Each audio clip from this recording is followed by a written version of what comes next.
Walker joins in from Asianomics in Hong Kong. Jim, morning. Thanks for joining in.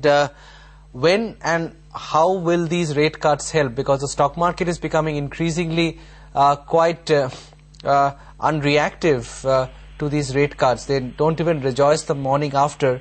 Is the impact so completely non-material? Yes, it seems to be the case almost throughout the world, Diane, that markets are becoming impervious to interest rate cuts. I think they've just had so many of them, and so far no signs of revival, that they're now thinking that when they cut again, it's probably got no effect again. Of course, a lot of the interest rate cuts really just haven't had time to come through.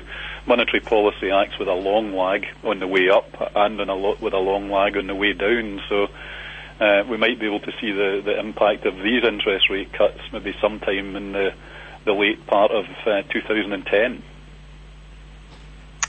Jim, morning. The other concern that a lot of rating agencies as well have raised is that it's less about these rate cuts and more about how much growth targets need to get scaled down now.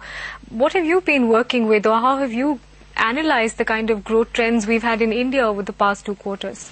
Yeah, for a long time, Mitali, we've been looking at, not for fiscal year, but for full year 2009, around about 3 to 5% GDP growth for India.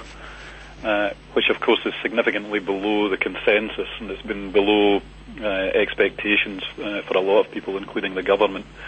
But to be quite honest, I would say that still, to me, looks like one of the best performances in Asia, and we're still working on that basis that India, with a lot of domestic demand momentum, will be able to maintain growth better than most countries in the region. Most of Asia is going to experience contraction next year, and some of them very severe this year, very severe contraction.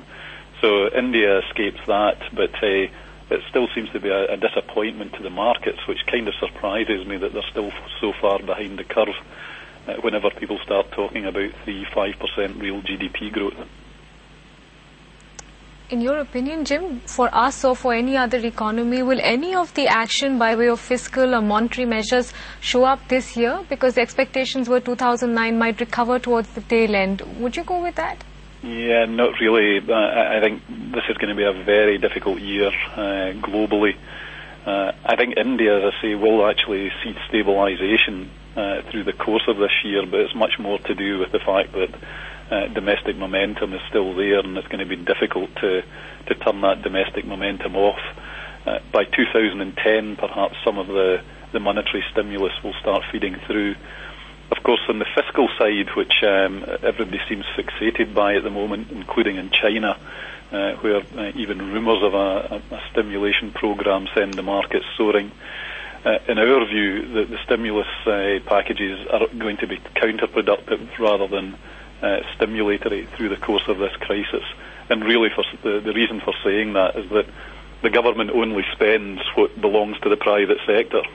I would prefer to see governments across the world giving money back to the private sector, back to people who either want to save it or want to spend it, because regardless of what the governments do, people will save and they will spend according to their own abilities. But give the money back to them and forget these stimulus programs that are really just going to distort economic activity probably for years to come, and at the same time crowd out the private sector. Not good news. There's one view, Jim, in India that we will go through a couple of quarters of a slowdown, maybe average 5.5-6% growth, but maybe 2 quarters from now, India starts growing at about 7.5% once again. Do you think that's too optimistic?